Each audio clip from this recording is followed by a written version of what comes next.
Boston on the Q96.5 FM. Good morning, everybody. It is 9 minutes after 9 o'clock as we open up the doors to the Dome on this beautiful Tuesday, and I have guests coming all day long. It should be a whole lot of fun.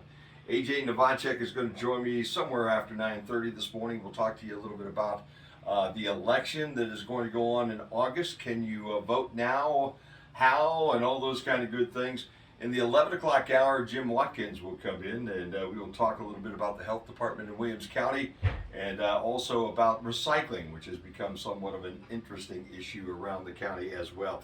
But right now, I have a very special guest in the studio with me. We will call her Alora, the Truth Teller. How's that? Good morning, Alora. How are you? Good morning. Good to have you here. Your dad brought you in. For anybody that's listening right now, you know I do coffee with a couple of folks on Friday, and this is a daughter of one of the folks that I drink coffee with. How's that?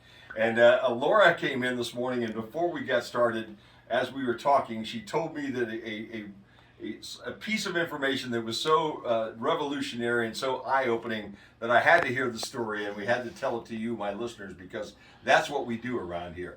Now, Alora, you guys, you are from where? Where are you from now, at this point in time? Where do you live? We live just outside of Hicksville. Okay. And then I also live in Hicksville. There you with go. My mom. You got two addresses at Yes. this point in time. All right, and that's good. And today you're here with your dad. Yep. Okay. And your dad, as we all know, is a very intelligent guy, but a little bit on the crazy side. Right? Would we agree with that? Would we agree with that assessment, or is there a better assessment for that one, Alora? More on the second part, less on the first. There you go. Always, the daughters and the kids always tell you the truth, man. That's how that works. Okay, I found that out. So that's why I figured I would ask you, because you would give me the truthful answer. Now, as part of our conversation, because you guys popped in here for just a minute so that I could show you what radio looks like, okay? And what was your description of the studio when you came into the first moment? It looks like if someone tried to make a YouTube setup in the 1960s. There you go. That's a pretty apt description of what we sit in here. Now, there's a lot of pictures and all kinds of stuff around here, okay? That's all part of my history, all right? And I do go back to the 1960s. How's that? I even go back to the 1950s, Alora. How's that for a scary thought, huh? Yeah, right. Well, at one point in time, you said to me that Bob Ross, there was a very interesting theory on Bob Ross, the painter, right? We're talking about the guy that paints the little funny accidents and all the time with the puffy hair Silly and all. little accidents. Yeah, that guy. Okay, so I will shut up and you tell me the story about Bob Ross and maybe the other side that most people don't know. So, pretty much, something I heard, this was probably a few years ago, 2 or 3. It's been going around a while, but pretty much some people theorize that Bob Ross is a serial killer because of what was found in places that his paintings look exactly like. Okay. One of his paintings was a tree along a path that looks similar to a park. And there was a body found in a location that looks exactly like what was painted. There was a body found under the same tree. Okay. And everything. So people are theorizing he's drawing the places where he might have hid bodies. Oh, man. So okay, all right. It's an interesting conversation because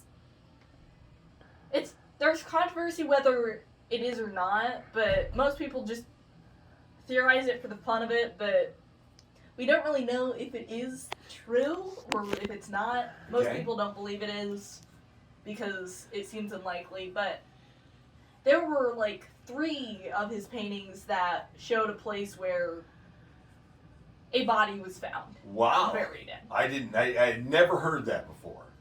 And I'm not saying it's true, I'm not saying it's not true, but I don't know if it is, I don't know if it's not. Wow. So, I'm just going off of what I found on the internet. So do you intend to research this a little farther, Alora? I do not. No? That's going to be the end of it at this point in time, huh? I guess. So you're going to leave us in suspense right now. I'm not going to be able to know I don't know much else. whether Bob Ross, one of my favorite artists of all times, okay, and I can't imagine anybody that didn't like Bob Ross is maybe more nefarious than what we thought he was, and he has a past, a second life, even though he's gone now, so he's not around anymore. He's not killing, at least at that point, he's not killing anymore, you know. He's not painting either anymore. Yeah, the creepiest thing is that people online have said, oh, this is the reason he says they're happy little accidents. Because he's killing people. Wow. Or was. Wow. And burying them in these locations he was painting, but Wow. then again, might not be true. Probably isn't. You know, they always say that these psychopaths, okay, they always leave clues and they want to be caught, okay? Maybe that was his way of wanting to get caught at that point in time, do you think? I guess. Yeah, well, they didn't catch him. He's not. If that's the case, I think maybe we ought to go investigate all the paintings. But man, how many paintings did that guy do in his life? Thousands. Yeah. Who knows? All I know is there's a lot. Yeah, there was a lot. Well, Alora, I appreciate that, and I would wish that you would stay on top of that and then be able to report back to us at some point in time and let us know exactly whether Bob Ross really was a serial killer or not.